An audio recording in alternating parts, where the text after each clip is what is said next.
देख रहे हैं एक नई जिंदगी।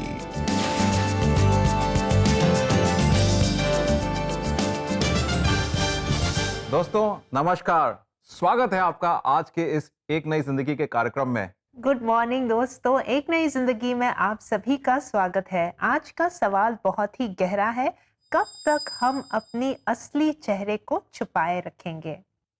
जी हाँ दोस्तों, बड़ा ही गहरा सवाल भी है मगर बहुत पर्सनल है। हम लोग हमेशा कुछ ना कुछ छुपाते रहते हैं।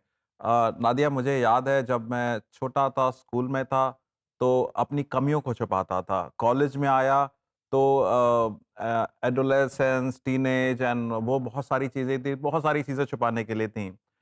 लाइफ में कहीं ना कहीं हम लोग एक दूसरे को छुपाते रहते हैं, मगर परमेश्वर से कोई छुपा है? जी बिल्कुल भी नहीं। जी हाँ, and actually that's the thing with us in the presence of the Lord. मगर हम बात करते हैं जो रियलिटी की, उस रियलिटी में हम कैसे जीवन व्यतीत करें, तो आई थिंक आज के एपिसोड में हमें बहुत सारे सवालों के जवाब मिलेंगे। जी, और आज शायद दोस्तों आप भी कभी ना कभी ऐसे महसूस करते होंगे जब हम बाहर से कुछ और दिखते हैं लेकिन अंदर से बिल्कुल अलग होते हैं। धीरे धीरे ये आदत बन जाती है, हम मास्क पहन लेते हैं और सच कहीं छुप जाता है और खुद को उस सच से दूर रखना चाहते हैं। जी हाँ, कभी-कभी हम घबरा जाते हैं कि अगर हम अपने असलियत या हम अपने असली चेहरे को लोगों को दिखाएँ, तो शायद वो हमें पसंद ना करें। कुछ एक एक्सपेक्टेशंस होते हैं जो हम अपने ऊपर डालते हैं। और क्या आपने कभी महसूस किया है कि लोगों के बीच रहकर भी आप अपने आप को छुपा रहे हैं? जैसे आपका असली रूप कहीं पर्दे के पीछे रह गया हो? क्या लोगों की बातें और सोच ने आपको मजबूर किया है कि आप वैसे बने जो आप असल में नहीं हैं?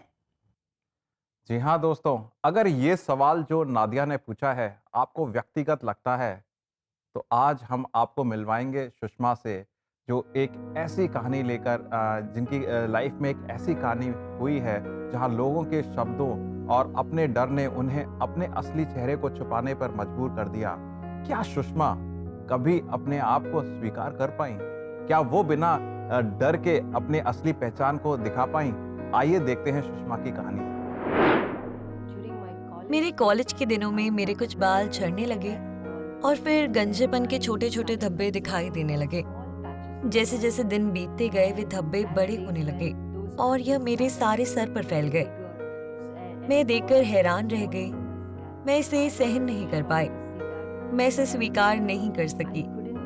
एक समय मुझे लगा कि मैं समाज में फिट नहीं हो पाऊंगी जहां सुंदरता बहुत हद तक त्वचा और बालों से जुड़ी है।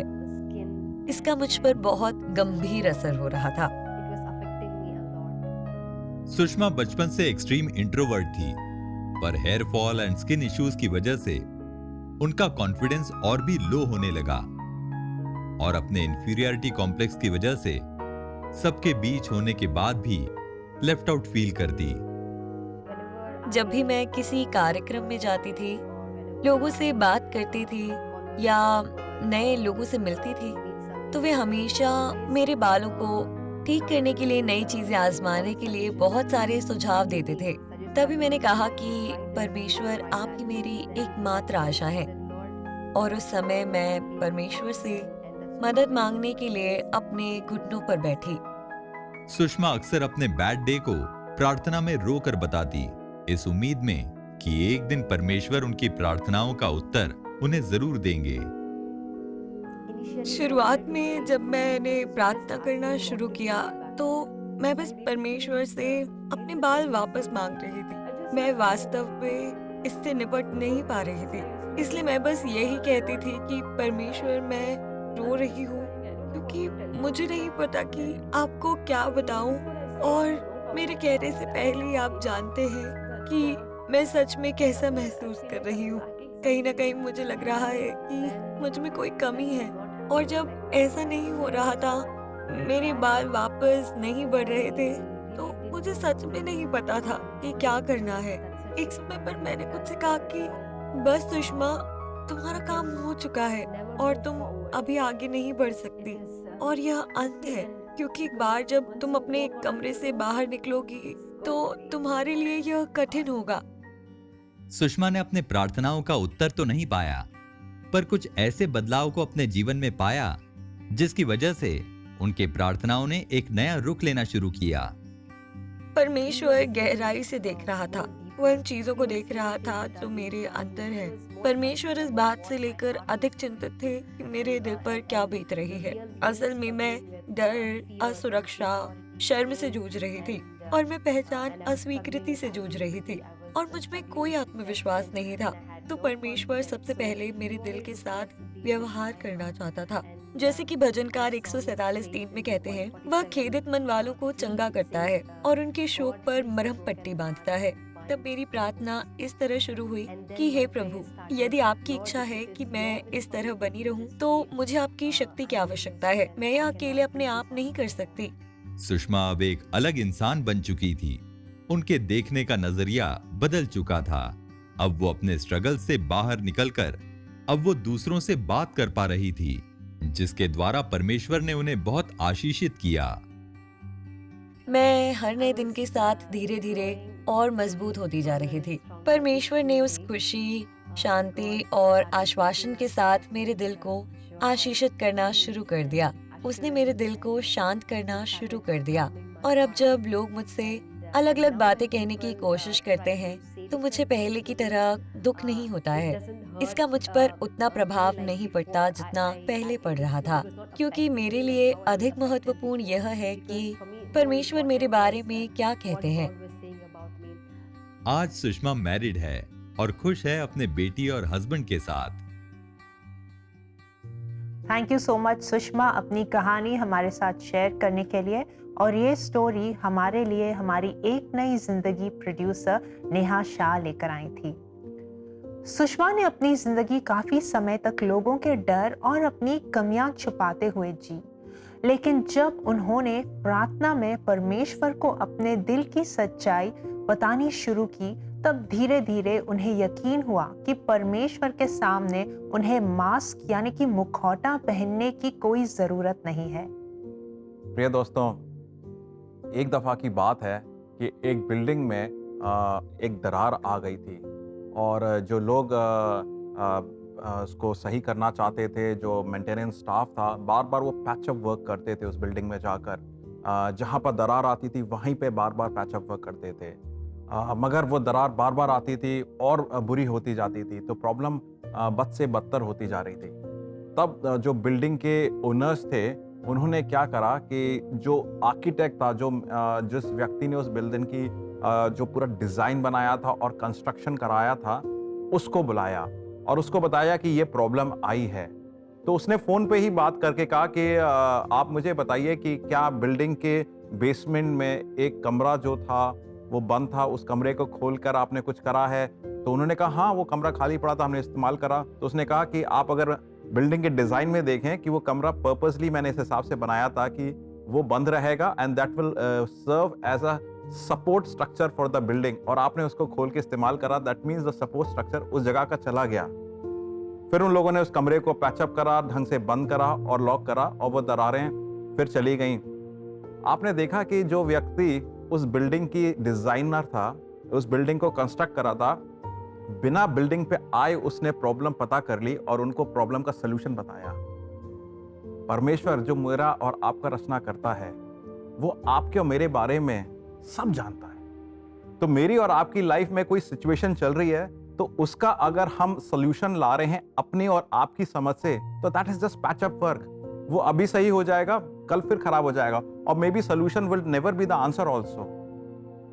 जैसे वो जो डिजाइनर था उसने फोन पे ही बता दिया, वो जगह बिल्डिंग पे गया भी नहीं, उसने वैसे बता दिया उसका सलूशन। वैसे ही परमेश्वर जो है वो सारे सलूशंस रखता है। और क्यों?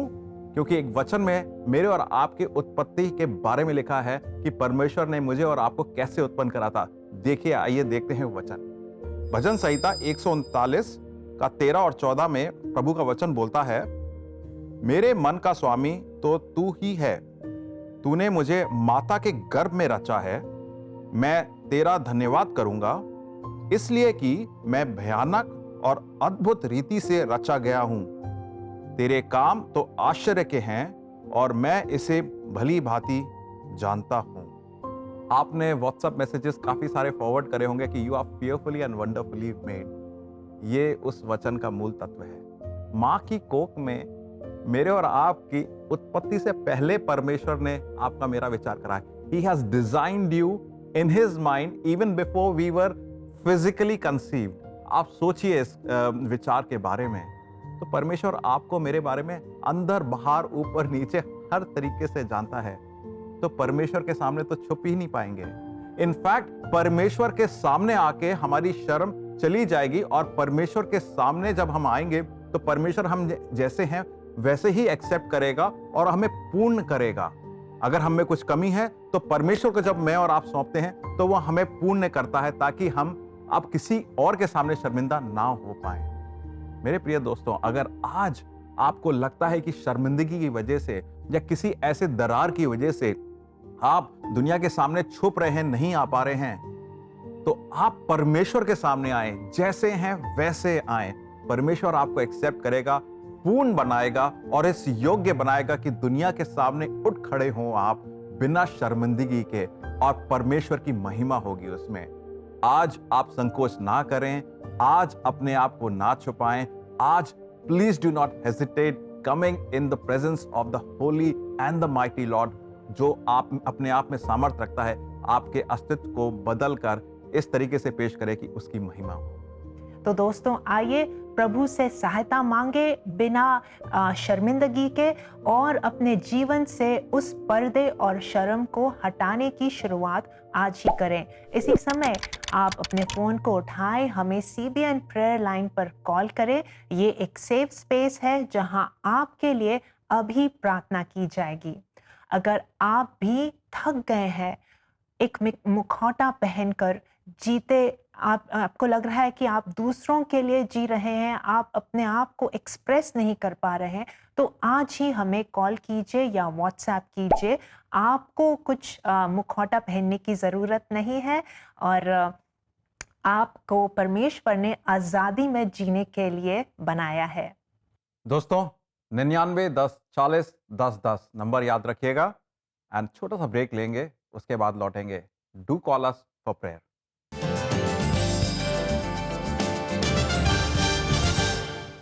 इस समर शुरू हो रहा है super adventure super book summer camp 2026 mission possible with God.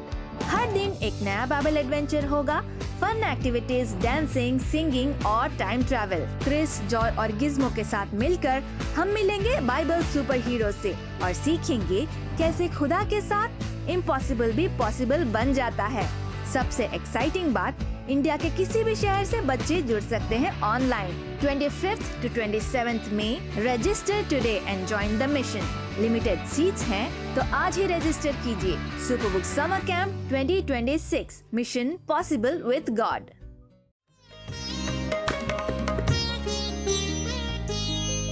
यहोवा कायम रखदा है, यहोवा कायम रखदा है। नेक मर्द दे कदमां नूं यहोवा करदा है पसंद, नेक मर्द दे राह।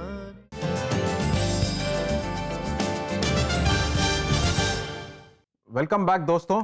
आज के इस एपिसोड में हम बात कर रहे हैं how long will we hide our real selves. कितनी देर तक हम अपने जो हमारा मूल तत्व है उसको छुपाते रहेंगे, जो हम असलियत में हैं। I think Nadia, this has been a very good question and lot of answers have come and I think there will be lot of questions on this also. जी, तो हमें एक सवाल आया है हमारे दर्शकों की तरफ से और हमारे एक दर्शक की तरफ से एक सवाल आया है, तो मैं पढ़ूंगी। तो आइए अब बढ़ते हैं कोई शक की तरफ, जहां हम इन सवालों का जवाब देंगे बाइबल के वचनों में से।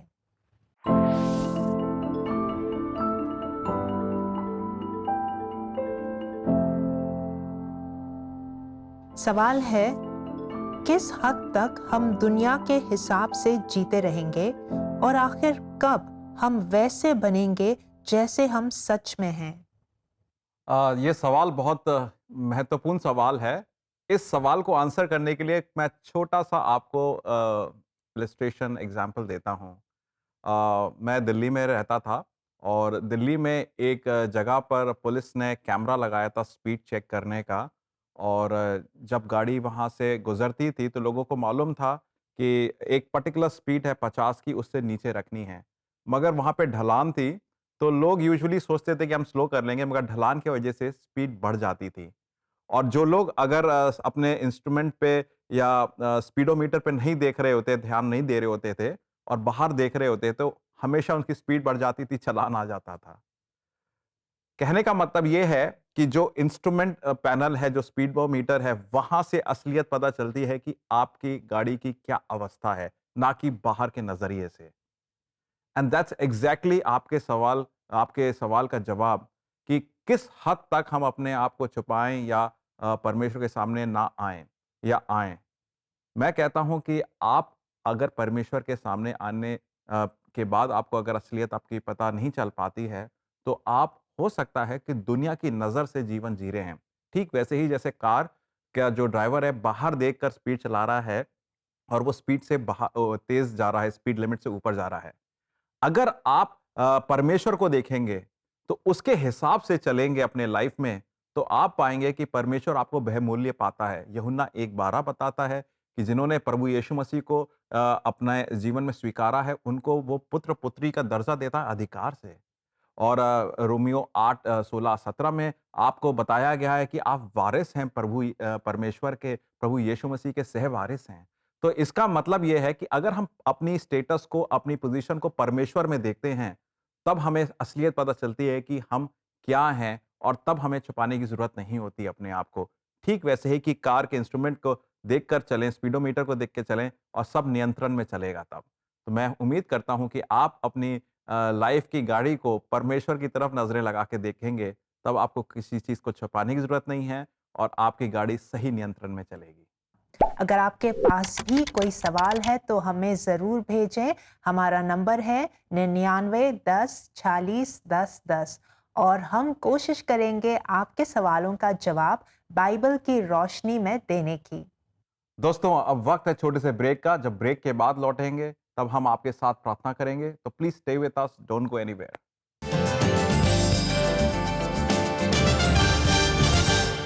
क्या लोगों की बातें आपको अंदर ही अंदर शर्मिंदा कर रही हैं? आप अकेले नहीं हैं। बहुत से लोग इस दर्द को चुपचाप झेल रहे हैं। दोस्तों, याद रखें, आपकी पहचान लोगों की राय में नहीं है, परंतु परमेश्वर के प्रेम में है। सीबीएन प्रेयर लाइन के साथ जुड़िए लाइव प्रार्थनाओं में। The dates are 5th and 19th मई दोपहर 3 बजे एक नई जिंदगी फेसबुक पेज पर। दोस्तों, शर्मिंदगी का बोझ आप अकेले ना झेलें। प्रार्थना में जुड़ें और परमेश्वर से मदद पाएं। Hey super fans, are you planning to host a kid's birthday party or church event for children? Here's your chance to invite Gizmo! Hey Giz! Superbook's time-traveling robot to take your events to the next level. Gizmo will be there to bring smiles to children's faces as they get a chance to interact, sing, dance and pose for selfie with him. Invite Gizmo for children's events like VBS, camps, prize distribution programs, youth events, fates and so much more. You can also surprise your child on their birthday with a special guest appearance by the adventurous Gizmo, who will be there with warm wishes and hugs. Visit our website cbnindia.org to invite Gizmo. If you are an NGO or an organization that runs children's ministry, please get in touch with us for special discounts. Visit our website cbnindia.org to invite Gizmo.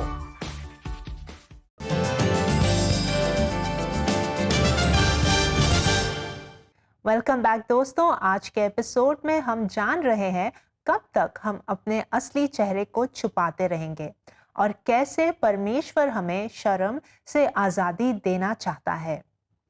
आइए अब प्रार्थना करें और जैसे सुषमा के जीवन में परमेश्वर ने उन्हें अपने आप को स्वीकार करने और शर्म से बाहर आने की आज़ादी दी, वैसे ही आप भी अपने जीवन में इस बदलाव को अनुभव करें, क्योंकि प्रार्थना से सब कुछ संभव है।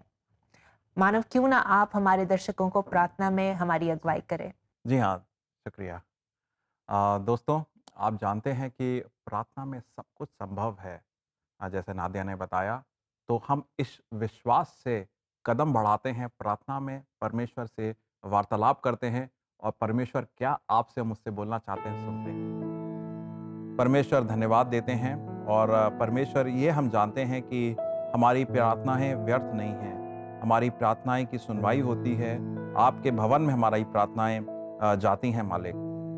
आज हम प्रार्थना करते हैं मालिक, विशेष तौर से अपने जीवनों के बारे में, जहाँ पर ऐसी सिचुएशंस हैं कि हमने अपनी जीवन के जो हमारे समझदारी है, उसमें दुनिया की समझदारी अगर लेकर आए हैं, तो हम अपने आप को छुपाने की कोशिश करेंगे, क्योंकि दुनिया की समझदारी हमें हमेशा छोटा पाएगी, हमेशा कम पाएगी और हमारे अंदर बहुत सारी कमियां निकलेंगी और वो कमियों का कोई सलूशन नहीं है। इस वजह से हम अपने आप को शर्मसार फील करते हैं, छुपाते हैं। मालिक, मैं प्रार्थना करता हूँ इस समय कि हमें आपकी रोशनी का प्रदर्शन हो हमारे जीवन में, और उस रोशनी से अगर हमारी ज़िंदगी में कुछ कमी आती है तब हम नहीं छुपते हैं, क्योंकि हमें मालूम है आप दयालु, प्रेमी, पवित्र पिता हैं, माँ की तरह प्रेम करने वाले पिता हैं, जो हमारी कमियों के बावजूद हमें अपनाते हैं और उस कमियों में हमें पूर्णता देते हैं अपनी उपस्थिति की, प्रभु यीशु मसीह की, और उस पूर्णता से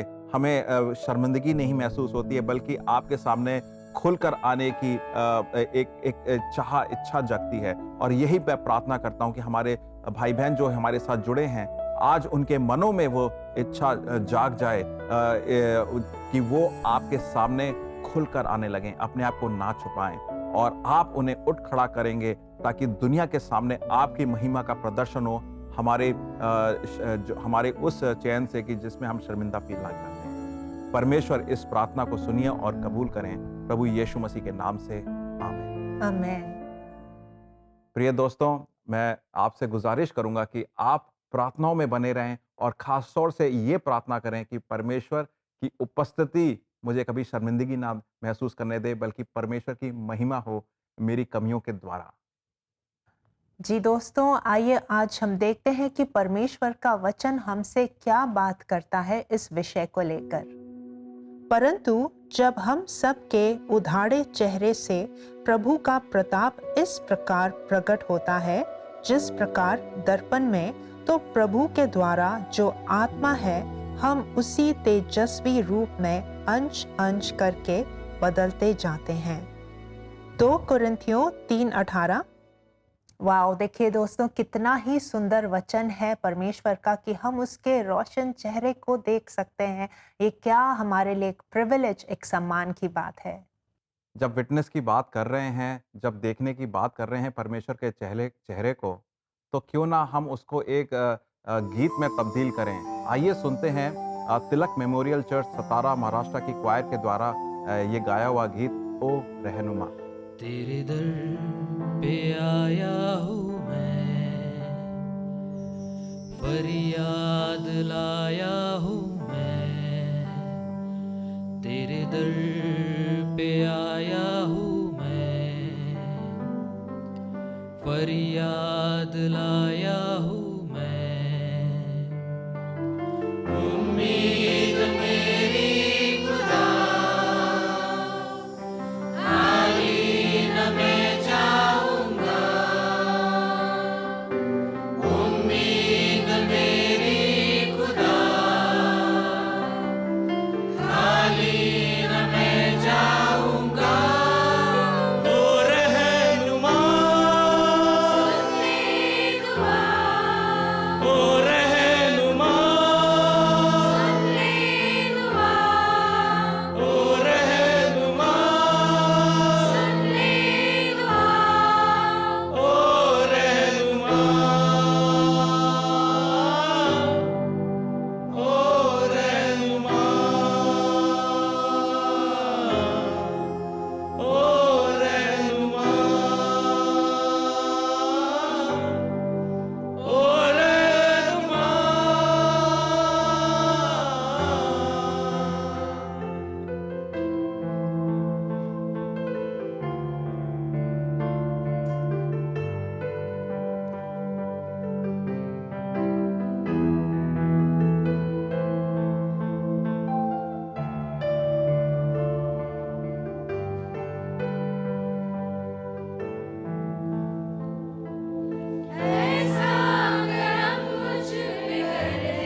thank you so much Tilak memorial church Maharashtra इस सुंदर गीत के लिए। और दोस्तों, क्या ही सुंदर भजन था। Thank you coir. और ये भजन हमें याद दिलाता है कि जब परमेश्वर के सामने बिना किसी पर्दे के आते हैं तो वही हमें अंदर से बदल देता है। तो दर्शकों जो हमसे महाराष्ट्र से जुड़े हुए हैं, क्यों ना आप इस समय, आप जो हमारे एक नई जिंदगी के परिवार का सदस्य है, तो क्यों ना आप इस गीत को YouTube CBN इंडिया YouTube पर जाकर अपने प्रियजनों के साथ, अपने दोस्तों के साथ शेयर करें, ताकि वो भी एक नई जिंदगी परिवार में शामिल हो सके और प्रेरणादायक कंटेंट को देख सके। जी हाँ, जो परमेश्वर का दिया गया वचन है वो हमेशा प्रेरणा लाता है, हमेशा सामर्थ देता है। और आज हमने वही चीज़ देखी सुषमा की ज़िंदगी से कि परमेश्वर के सामने जब अपना व्यक्तिगत आदमी प्रस्तुत करता है, तब छुपाने की कोई ज़रूरत नहीं होती है। और मैं उम्मीद करता हूँ कि आज के इस कार्यक्रम से आपने सिर्फ एक मोटिवेशन या एनकरेजमेंट नहीं पाया होगा, एक अंदरूनी रूप से आपने एक परिवर्तन महसूस करा होगा, जिसकी वजह से जितने छुपते थे हम अपने आप को, जितना लोगों से डरते थे, वो सब हिचक निकल जाएगी, क्योंकि परमेश्वर का स्वरूप और उनकी महिमा आपसे प्रदर्शित होती है आपकी कमी में, और वहाँ से आपकी एक नई जर्नी स्टार्ट होगी। उम्मीद करते हैं ये दिन आपके लिए काफ़ी महत्वपूर्ण रहा होगा। जी बिल्कुल। और कल हम फिर मिलेंगे एक नए पहलू के साथ, जहां हम इस विषय को और गहराई से समझेंगे। जी हाँ दोस्तों, कल हमारे साथ जुड़ने के लिए बिल्कुल याद रखिएगा समय, और हमें इस समय इजाज़त दें। तब तक के लिए नमस्कार। परमेश्वर आपको आशीष दे।